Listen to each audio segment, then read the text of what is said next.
Hi team, I'm Fiamma and today we're talking about the Haranir, World of Warcraft's newest allied race. These mysterious beings have hidden themselves away for tens of thousands of years, guarding the roots of the world trees. Recent events have driven one young Haranir, Orena, to the surface, where she meets us and we have the opportunity to learn more of her and her people.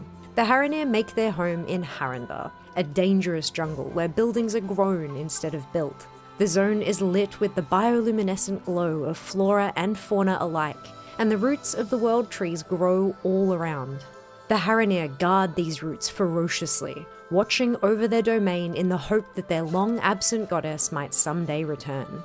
Some Haranir choose to sever their connection to this goddess to join the Shulkar, a solemn band of monster hunters who protect Harendar from fearsome apparitions. Others still feel a stronger connection, like Orena, who chose to follow her call beyond the boundaries of home, breaking tradition and making contact with outsiders. We met Orena during the War Within, our first contact with any Haranir, as we were diving into Ashgahet to face Xal'atath and her Nerubian allies. Lucky for us, she saved our lives, even if it meant going against her culture and earning the ire of her elders. Orena believes that her goddess calls her to fight for all of the world, not just its roots.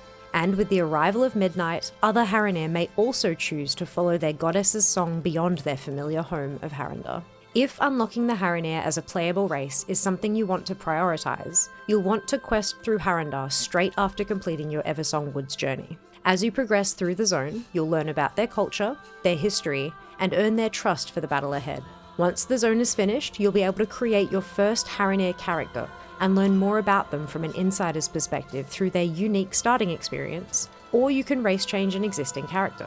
Through their long history, they have learned to use a great variety of combat styles, and as a result, can become warriors, hunters, mages, rogues, priests, warlocks, shamans, monks, or, of course, druids. As part of their choice to join the fight against the Void, they've decided not to align themselves with any particular faction, and individuals can choose to join the Alliance or the Horde depending on preference. Their deep connection to the roots of the world trees is a defining feature of the Haranir, granting them the racial ability of root walking. No matter where they are in the world, the roots will always guide them home, teleporting them back to the cradle in Harendar.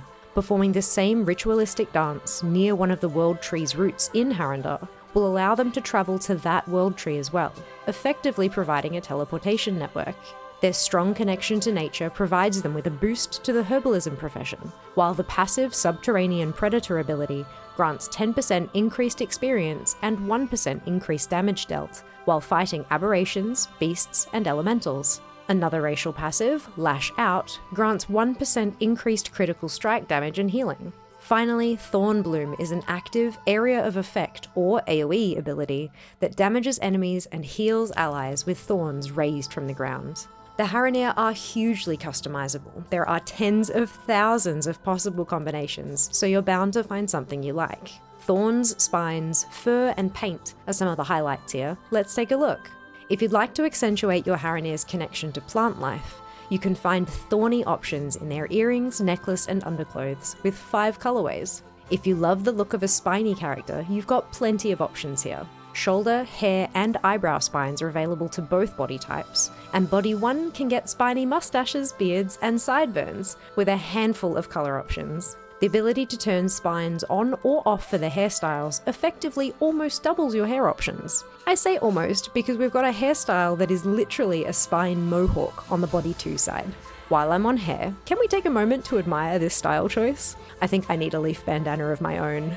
Moving on to fur, both body types can have facial and body fur, with the colour for both tied to each other and controlled under the full body options. The paint options are brilliant for adding a little contrast to your character design, or for gentle accentuation depending on the shades you choose. Paint designs can be applied to the face and body separately, with the colour you choose applying to the whole lot.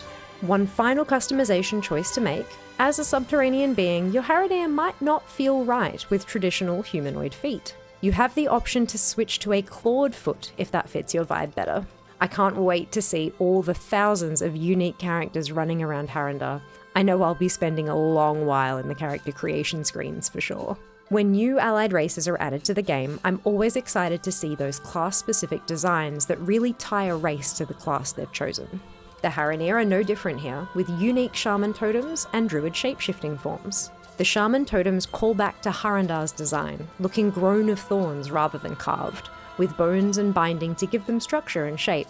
Very spiky. The druid bear form is what you might imagine a pangolin to be, if it were covered in fur and spines instead of scales. With the distinctive Haranir ears and a handful of colour options, it looks like it could take a few hits and keep a team of adventurers safe. Moving to the cat form, the sleek wolverine shape is vicious, stepping away from the large maned look for something unique.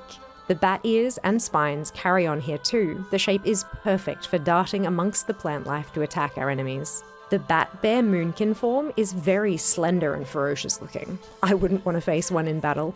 More spines to tie them together visually, plus webbed additions to the arms. The muscle definition here is wild.